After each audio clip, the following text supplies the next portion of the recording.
Hello दोस्तों, आप सभी का फिर से वेलकम है आपके अपने यूट्यूब चैनल बीए टॉपर्स पर। और आज मैं आपके लिए लेकर आई हूँ टॉप 50 क्वेश्चन सामान्य विज्ञान के, जो कि प्रीवियस ईयर क्वेश्चन पेपर से रिलेटेड है। ठीक है, आए हुए क्वेश्चंस हैं और आपको देखना है कि 50 में से टोटल कितने क्वेश्चंस आप बिल्कुल ठीक ठीक कर पाते हैं। और देखिए, अगर आपने हमारा प्रीवियस वीडियो नहीं देखा है जिसमें कि मैंने आपको बताया था आपका एडमिट कार्ड कब तक आएगा, रिज़ल्ट कब तक आ सकता है और काउंसलिंग कब से शुरू होगी और नया सेशन कब से शुरू होगा, पूरी डिटेलिंग मैंने आपको उस वीडियो में दी हुई है, तो उसको ज़रूर देख लेना। लिंक आपको डिस्क्रिप्शन में दे दिया है। चलिए बिना किसी देरी के करते हैं आज का ये वीडियो शुरू, और आपको थोड़ा सा समय मिलेगा हर क्वेश्चन का आंसर सोचने का। रीड करेंगे इसे। लखनऊ विश्वविद्यालय लखनऊ संयुक्त बीएड प्रवेश परीक्षा 2019 का ये पेपर है। सामान्य ज्ञान क्वेश्चन नंबर 1, निम्नलिखित में से कौन सा सिंधु घाटी की सभ्यता से संबंधित स्थल नहीं है वाला पूछ रहा है। ऑप्शन है कालीबंगन, रोपड़, पाटलिपुत्र और लोथल। तो इसका सही उत्तर होगा पाटलिपुत्र। तो इस क्वेश्चन का सही उत्तर है पाटलिपुत्र। ठीक है, सी ऑप्शन सही है। और इसकी व्याख्या यानी कि एक्सप्लेनेशन आप देखना चाहते हैं तो इसको यहाँ से रीड कर सकते हैं। मैं ज़्यादा वीडियो लेंदी ना हो जाए इसलिए मैं रीड नहीं कर रही हूँ। इसका स्क्रीनशॉट लेकर आप ज़रूर से रीड कर लेना। ठीक है, और यहाँ पर आप नोट भी करते जाइए साथ के साथ कि आपके कितने क्वेश्चन सही हो रहे हैं और कितने गलत। बढ़ते हैं नेक्स्ट क्वेश्चन की तरफ। क्वेश्चन नंबर 2, उपनयन समारोह से क्या तात्पर्य है। ऑप्शन, बच्चे को एक औपचारिक नाम दिया जाता है। इसमें बच्चे को सूर्य और चंद्रमा के औपचारिक दर्शन कराए जाते हैं, बच्चे को पवित्र जनेऊ धारण कराया जाता है और बच्चे का विवाह किया जाता है। तो देखिए, उपनयन समारोह का मतलब होता है बच्चे को पवित्र जनेऊ धारण कराया जाता है। ठीक है, डिटेल आप यहाँ से पढ़ सकते हैं और ये वैदिक काल के समय से शुरू हुआ था। ठीक है, क्वेश्चन नंबर 3 है यहाँ पर, पाली में बौद्ध ग्रंथों को आमतौर पर त्रिपिटक यानी कि 3 फोल्ड बास्केट कहा जाता है। इनमें से कौन सा त्रिपिटकों में से नहीं है। ठीक है, जो नहीं है वो आपको छांटना है। अभिधम पिटक, सुत्त पिटक, उपसाका पिटक, विनय पिटक। तो देखिए, अगर सी वाले को छोड़ दे तो बाकी जो है बिल्कुल ठीक है। आपको बताना था नहीं वाला, तो इसलिए आप लगाएंगे सी, उपसाका पिटक। ठीक है, डिटेलिंग यहाँ पर कर रखी है, इसको ज़रूर से पढ़ लेना। क्वेश्चन नंबर 4 है यहाँ पर, 12वीं शताब्दी के आरंभ में दिल्ली पर किसका शासन था। तोमर वंश का, खिलजी वंश का, सैयद वंश का या फिर तुगलक वंश का।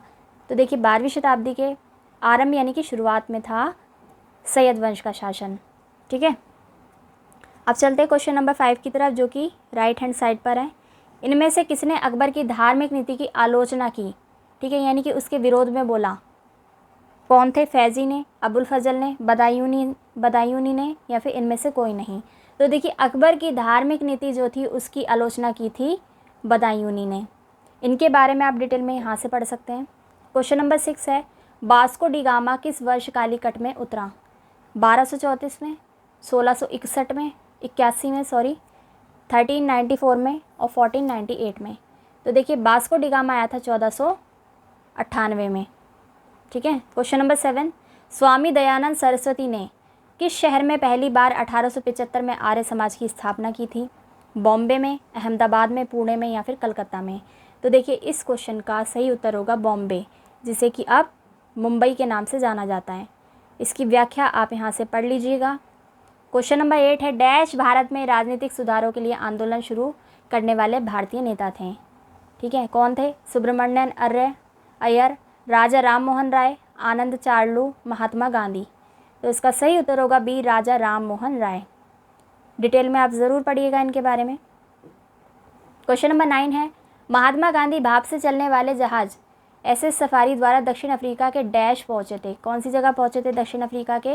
जोहान्सबर्ग में, केप टाउन में, डरबन में या फिर पोर्ट एलिजाबेथ में। तो गांधी जी पहुँचे थे एसएस सफारी द्वारा केप टाउन में। ठीक है, डिटेल आप यहाँ से देख सकते हैं। क्वेश्चन नंबर 10 की तरफ चलेंगे, जो कि दूसरी तरफ है बाएं हाथ पर।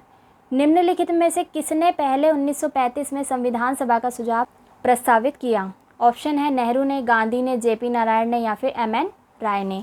तो इस क्वेश्चन का सही उत्तर होगा डी, एमएन राय ने। डिटेल आप यहाँ से पढ़ सकते हैं इसके आंसर की। क्वेश्चन नंबर 10 है, संविधान सभा के पहले अध्यक्ष कौन थे। Doctor B R. Ambedkar, doctor Sachchidanand Sinha, doctor Rajendra Prasad, उपरोक्त में से कोई नहीं। तो देखिए, संविधान सभा के पहले अध्यक्ष थे डॉक्टर सच्चिदानंद सिन्हा। डिटेल आप यहाँ से पढ़ सकते हैं। क्वेश्चन नंबर 12 की तरफ चलेंगे। भाषा के आधार पर राज्यों का पुनर्गठन किस वर्ष में किया गया था? 1950 में, 1951 में, 1952 में, 1956 में। तो देखिए भाषा के आधार पर राज्यों का पुनर्गठन किया गया था 1956 में। व्याख्या यहाँ पर दे रखी है, इसको ज़रूर पढ़िएगा। क्वेश्चन नंबर 13, भारतीय संविधान का निम्नलिखित में से कौन सा अनुच्छेद विधिक समता यानी कानून के सामने समानता से संबंधित है? विधि के कानून के समक्ष जो हमें समानता दर्शाता है वो कौन सा अनुच्छेद है? 14वां, 13वां, 17वां या फिर 26वां? तो देखिए जो समानता की बात करें वो भी कानून के समक्ष, तो उससे रिलेटेड कौन सा अनुच्छेद है? अनुच्छेद 14, ए वाला सही होगा। डिटेलिंग आप यहाँ से पढ़ सकते हैं। अगला प्रश्न, प्रश्न संख्या 14, नीलम संजीव रेड्डी भारत के डैश राष्ट्रपति थे? कौन से राष्ट्रपति थे? 5वें, 6ठे, 7वें, 8वें? देखिए इस क्वेश्चन का आंसर आप मुझे कमेंट करके बताएंगे अगर किसी को पता है तो, ठीक है। और साथ के साथ अपने पास नोट करते रहिए आपके कितने क्वेश्चन सही है और कितने गलत। क्वेश्चन नंबर यहाँ पर है 15, इस तरफ दूसरी तरफ है। भारतीय संविधान के किस अनुच्छेद के तहत उपराष्ट्रपति का चुनाव होता है?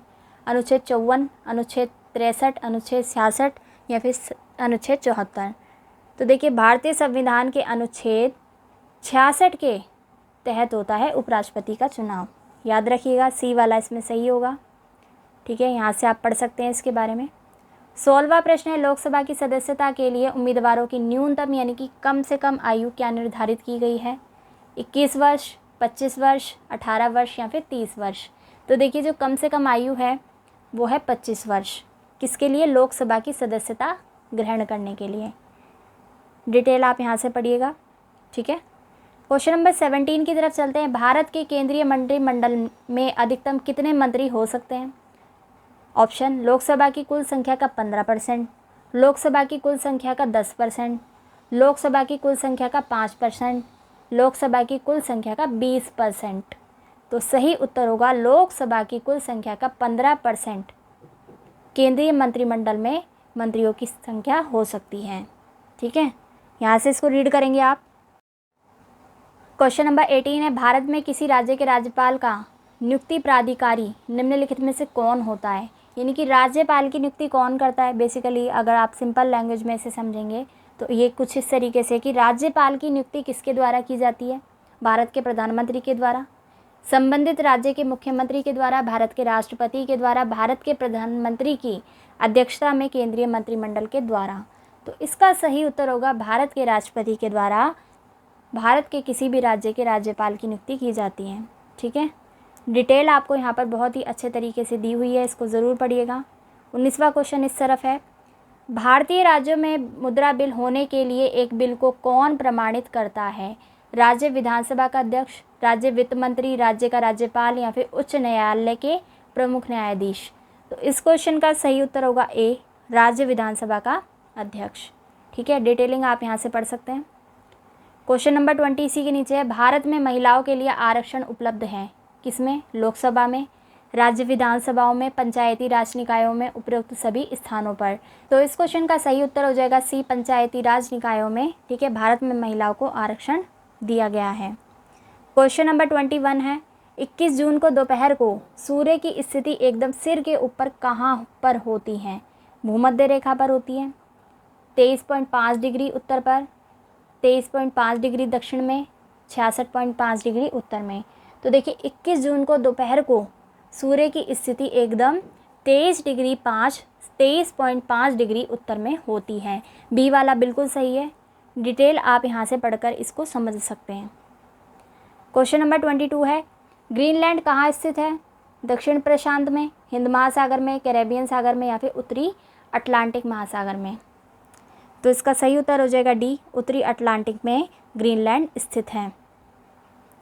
क्वेश्चन नंबर 23, समुद्री जल का औसतन खारापन होता है 2.5%, 3.0%, 3.5% या फिर 4.0%?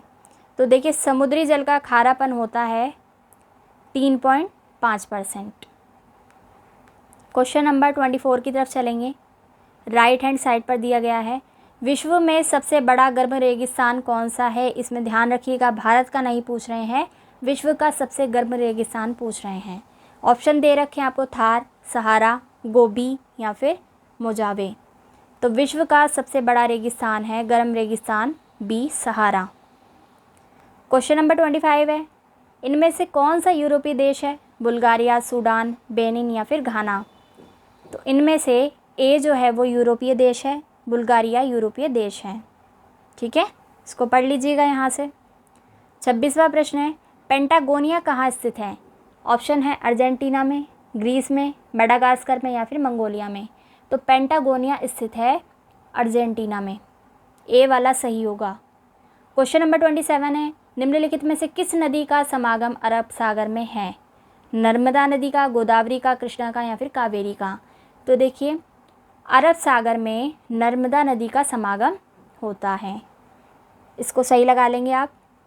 क्वेश्चन नंबर 28, निम्नलिखित में से किस भारतीय वैज्ञानिक ने नॉर्मन बोरलैग के साथ सहयोग किया जिसकी परिणति भारत में हरित क्रांति के रूप में हुई? किसने सहयोग किया था, किसके साथ मिलकर? नॉर्मन बोरलैग के साथ मिलकर, जिसका परिणाम क्या हुआ? हरित क्रांति। ये आपको बताना है। तो सत्येंद्र नाथ बोस, मेघनाथ साहा, हरगोविंद खुराना, MS स्वामीनाथन। तो देखिए जो हरित क्रांति है MS स्वामीनाथन और नॉर्मन बोरलैग की देन है। 29 क्वेश्चन यहाँ पर, भारत में अंतर्राष्ट्रीय आय का आकलन करने वाली संस्था है रिजर्व बैंक ऑफ इंडिया, योजना आयोग, वित्त मंत्रालय, केंद्रीय सांख्यिकीय संगठन। तो इस प्रश्न का आप उत्तर मुझे कमेंट करके बताएंगे अगर आपको पता है तो, ठीक है।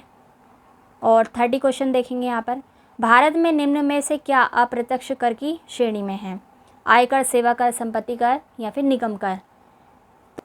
तो देखिए जो सेवा कर है वो अप्रत्यक्ष कर की श्रेणी में आता है, ये बात आपको ध्यान रखनी है। 31 क्वेश्चन, 2011 की जनगणना के अनुसार, रिपोर्ट के अनुसार निम्नलिखित में से किस राज्य में जनजातीय जनसंख्या नहीं है? ठीक है, जनजातीय जनसंख्या नहीं है, किस राज्य में नहीं है? हरियाणा में, गोवा में, गुजरात में या फिर बिहार में। तो इसका सही उत्तर होगा हरियाणा में जनजातीय जनसंख्या नहीं है, ए वाला सही होगा। इसको डिटेल में आप यहाँ से पढ़ सकते हैं। क्वेश्चन नंबर 32, कायाकल्प और शहरी परिवर्तन के लिए अटल मिशन किस मंत्रालय के अधीन है? आवास और शहरी मामले, मानव विकास, मानव संसाधन विकास, स्वास्थ्य और परिवार कल्याण या फिर गृह मंत्रालय। तो देखिए कायाकल्प और शहरी परिवर्तन के लिए अटल मिशन किस मंत्रालय के अधीन आता है? आवास और शहरी मामले के अधीन। ठीक है, ए वाला सही होगा इसमें। क्वेश्चन नंबर 33 है, कृत्रिम वर्षा के लिए प्रयुक्त किया जाता है मृदा, कॉपर ऑक्साइड, सिल्वर आयोडाइड या फिर सिल्वर नाइट्रेट। तो इस क्वेश्चन का सही उत्तर होगा सी, सिल्वर आयोडाइड। डिटेल में आप यहाँ से इसको ज़रूर पढ़ें। क्वेश्चन नंबर 34 इस तरफ है, रीड करेंगे। ये मोनोजाइट किसका अयस्क है? जर्कोनियम का, थोरियम का, टाइटेनियम का या फिर लोह का। तो मोनोजाइट जो है किसका अयस्क है? थोरियम का, बी सही होगा इसका। 35 क्वेश्चन है, क्लोरोफिल जलाया जाए तो कौन सा तत्व शेष बचेगा यानी बाकी बचेगा? Na, Mn, Fe या फिर Mg। तो इसका सही उत्तर होगा Mg। ठीक है, ये बाकी बचेगा किसे जलाने पर? क्लोरोफिल जलाए जाने पर। क्वेश्चन नंबर 36, निम्नलिखित में से कौन सा रोग पुरुषों की तुलना में महिलाओं में बहुत कम होता है? निकट दृष्टि रोग, किडनी में पथरी, ब्रेन ट्यूमर या फिर वार्धता यानी कि कलर ब्लाइंडनेस। तो देखिए जो कलर ब्लाइंडनेस होती है वो महिलाओं में कम होती है पुरुषों की तुलना में, डी सही होगा। क्वेश्चन नंबर 37, एक ही समय दोनों तरफ कौन सा प्राणी देख सकता है? गिरगिट, छिपकली, सर्प या फिर कछुआ।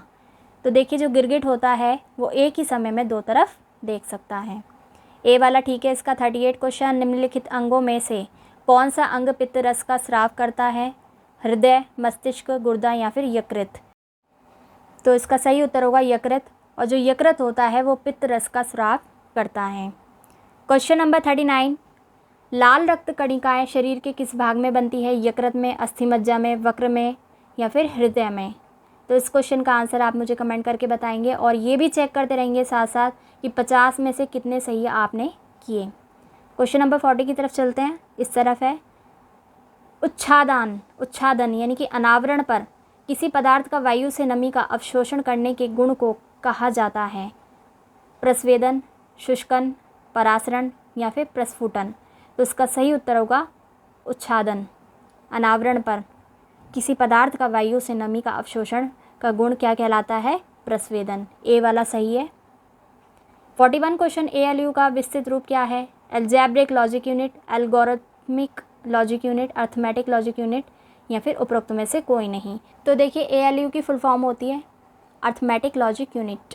क्वेश्चन नंबर 42, कंप्यूटर के कीबोर्ड में कितनी वर्णमालाओं की होती हैं? 24 की, 25 की, 26 की या फिर 27 की? तो इसका सही उत्तर होगा C 26। क्वेश्चन नंबर 43, निम्नलिखित में से कौन सा अजैविक नहीं है? पानी, मृदा, हवा, कवक। तो जो कवक है वो अजैविक नहीं है। क्वेश्चन नंबर 44, फ्लाई ऐश है CO2, कार्बनिक कणीय पदार्थ, ऐश के लघुकण और NOx। तो देखिए यहाँ पर एक इम्पॉर्टेंट चीज़ मैं आपको बता दूँ, यहाँ पर सामान्य विज्ञान के काफ़ी सारे क्वेश्चंस आपको देखने को मिल रहे हैं और इसके लिए आप अरिहंत की किताब पढ़ सकते हैं। उसका फुल रिव्यू मैंने एक वीडियो बनाकर दे रखा है, तो उसको ज़रूर देख लेना, लिंक मैं आपको डिस्क्रिप्शन में दे दूँगी, ठीक है। और इस क्वेश्चन का सही उत्तर होगा C, ऐश के लघुकण। क्वेश्चन नंबर 45 की तरफ चलेंगे, इस तरफ है, भारतीय वैज्ञानिकों द्वारा खोजी गई आकाशगंगाओं के सुपर क्लस्टर का क्या नाम है? दुर्गा, लक्ष्मी, पार्वती या फिर सरस्वती? तो इसका सही उत्तर हो जाएगा D, सरस्वती। डिटेल में आप इसको यहाँ से पढ़ सकते हैं। क्वेश्चन नंबर 46, मधुबनी कला कहाँ प्रसिद्ध है? आपको पता ही होगा, मिथिला में, तो इसका लगा लीजिएगा आप। क्वेश्चन नंबर 47, प्रति वर्ष अंतर्राष्ट्रीय जनसंख्या दिवस कब मनाया जाता है? 11 जुलाई को, 15 अगस्त को, 31 अक्टूबर को या फिर 22 मार्च को? तो देखिए जो अंतर्राष्ट्रीय जनसंख्या दिवस है वो 11 जुलाई को मनाया जाता है। क्वेश्चन नंबर 48, वैश्विक स्तर पर प्रथम अंतर्राष्ट्रीय योग दिवस मनाया गया 2 जुलाई 2015 में, 21 जून 2015 में, 1 जुलाई 2015 में या फिर 14 जुलाई 2015 में? तो बहुत ही सिंपल है, आपको पता ही है 21 जून को मनाया जाता है योग दिवस, और पहला योग दिवस मनाया गया था 21 जून 2015 को। इसको डिटेल में आप यहाँ से पढ़ सकते हैं। क्वेश्चन नंबर 49, ब्रिक्स देश का एक हिस्सा कौन सा राष्ट्र है? बोत्सवाना, बेलारूस, बोलीविया या फिर ब्राज़ील? तो देखिए ब्रिक्स देश का जो एक हिस्सा है वो है ब्राज़ील, D। और क्वेश्चन नंबर 50 की तरफ चलेंगे और आज की इस वीडियो का लास्ट क्वेश्चन है, उत्तर प्रदेश के निम्न में से कौन से ज़िले की सीमा मध्य प्रदेश के साथ साझा नहीं करती है? नहीं करती है वाला पूछ रहा है, तो ऑप्शन आपको दे रखे हैं इलाहाबाद, मिर्ज़ापुर, इटावा या फिर अलीगढ़। तो इस क्वेश्चन का सही उत्तर होगा D, यानी कि मध्य प्रदेश के साथ साझा नहीं करती हैं, ठीक है, सीमा। तो आज की इस वीडियो में इतना ही, और आज हमने फिर से 50 क्वेश्चंस को कवर किया है और आपको हमें कमेंट करके बताना है कि 50 में से आपके कितने आंसर ठीक हुए हैं, ठीक है। और आगे भी हम ऐसे वीडियोस लेकर आते रहेंगे, और प्रीवियस वीडियोस अगर आपने नहीं देखे तो उन्हें देख लीजिएगा। बहुत ही इंपॉर्टेंट क्वेश्चंस मैं आपको करवा चुकी हूँ और ये आज तीसरी क्लास है हमारी, ठीक है। प्रीवियस वीडियो ज़रूर देख लेना, और वीडियो पसंद आए तो वीडियो को लाइक करके शेयर ज़रूर करना। आगे भी हम मिलते रहेंगे और बहुत अच्छा कंटेंट आपको प्रोवाइड करवाते रहेंगे। अपना ख्याल रखिए। Thank you so much for watching.